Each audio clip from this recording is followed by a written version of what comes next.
ಜಾತಿ ಪದ್ಧತಿ ಅಸಮಾನತೆ ವಿರುದ್ಧ ಜ್ಯೋತಿ ಬಾಪುಲೆ ಡಾಕ್ಟರ್ ಬಿಆರ್ ಅಂಬೇಡ್ಕರ್ ಅವರು ಜೀವನ ಪೂರ್ತಿ ಹೋರಾಟ ಮಾಡಿದ್ದಾರೆ ಎಂದು ಮಹಾತ್ಮ ಪ್ರೊಫೆಸರ್ ಬಿ ಕೃಷ್ಣಪ್ಪ ಸ್ಥಾಪಿತ ಕರ್ನಾಟಕ ದಲಿತ ಸಂಘರ್ಷ ಸಮಿತಿಯ ರಾಜ್ಯ ಸಂಚಾಲಕರಾದ ತರೀಕೆರೆ ಎನ್ ವೆಂಕಟೇಶ್ ಅವರು ಹೇಳಿದರು.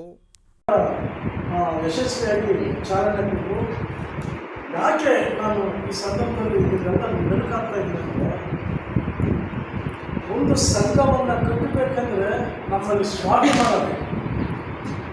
ಆ ಸ್ವಾಭಿಮಾನವನ್ನು ತುಂಬಿದವರು ಬಾಬಾ ಸಾಹೇಬ್ ಅಂಬೇಡ್ಕರ್. ಅವರ ನಂತರದ ದಿನಗಳಲ್ಲಿ ನಮ್ಮಲ್ಲಿ ಸ್ವಾಭಿಮಾನವನ್ನು ತುಂಬಿದವರು ಡಾಕ್ಟರ್ ಪ್ರೊಫೆಸರ್ ಬಿ ಕೃಷ್ಣಪ್ಪ. ಮತ್ತು ಅವರ ಹೆಸರಲ್ಲಿ ನಾವು ಸಂಘಟನೆ ಕಟ್ಟಿದ್ವಿ.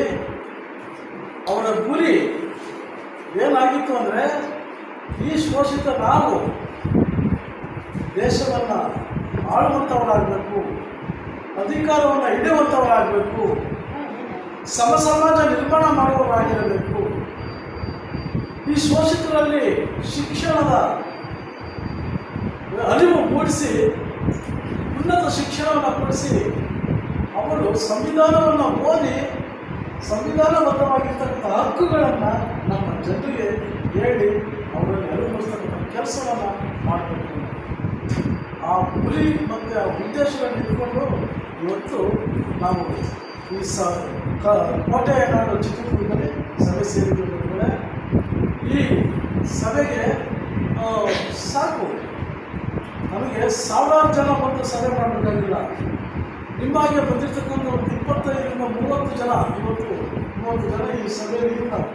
ಪಟ್ಟಣದ ನವ ಪ್ರವಾಸಿ ಮಂದಿರದಲ್ಲಿ ಏರ್ಪಡಿಸಿದ್ದ ರಾಜ್ಯ ಸಮಿತಿ ಸಭೆಯನ್ನ ಉದ್ದೇಶಿಸಿ ಮಾತನಾಡಿದ ಅವರು, ಕರ್ನಾಟಕ ದಲಿತ ಸಂಘರ್ಷ ಸಮಿತಿ ಪದಾಧಿಕಾರಿಗಳು, ಕಾರ್ಯಕರ್ತರು ಶೋಷಿತ ಸಮಾಜಗಳನ್ನು ಒಟ್ಟುಗೂಡಿಸಿ ಸಂವಿಧಾನ ಕುರಿತು ಜಾಗೃತಿ ಮೂಡಿಸಬೇಕು. ಸಮಾಜ ಜಾತಿ ರಹಿತ ಸಮಾಜ ನಿರ್ಮಾಣ ಮಾಡಬೇಕು. ಅದುವೇ ಬಾಬಾ ಸಾಹೇಬ್ ಡಾಕ್ಟರ್ ಬಿಆರ್ ಅಂಬೇಡ್ಕರ್ ಅವರು ಸಮಾಜದ ಹೋರಾಟ ಮಾಡಿದ್ದಾರೆ ಎಂದರು.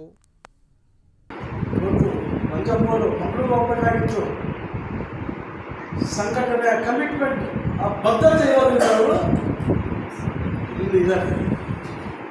ಆದರೆ ನಮ್ಮ ಮೇಡಮ್ ಅವರಿಗೆ ಭಾನುವಾರ ಒಂದು ದಿವಸ ರಜೆ ಸಿಗುತ್ತೆ, ಎಲ್ಲ ಟೀಚರ್ಸ್. ಆದರೂ ಆ ಒಂದು ದಿನವನ್ನು ಸಂಘಟನೆಗೋಸ್ಕರ ಮೀಸಲಿಟ್ಟು ಬರೀತಾರೆ. ಚಂದ್ರಮ್ಮ ಹಾಗೂ ನಮ್ಮ ವಿಜಯಲಕ್ಷ್ಮಿ ಮೇಡಮ್ ನಿಜವಾಗಿಯೂ ಅವರು ಎಲ್ಲ ಸಂಘಟನೆ ಆಗಲಿ ನೇರವಾಗಿ ಧೈರ್ಯವಾಗಿ ನಟ ಚೇತನ್ ಅಹಿಂಸಾ ಅವರು ಮಾತನಾಡಿ, ಸಮಾಜದಲ್ಲಿ ಅನಿಷ್ಟ ಪದ್ಧತಿಗಳಾದ ಜಾತಿಭೇದ, ಲಿಂಗಭೇದ ನಾಶ ಮಾಡಬೇಕು, ಸಮಾನತೆಗಾಗಿ ಹೋರಾಟ ಮಾಡಬೇಕು ಎಂದರು. ನಾವು ಇಂಥದನ್ನ ಕರ್ನಾಟಕ ತರಬೇಕು.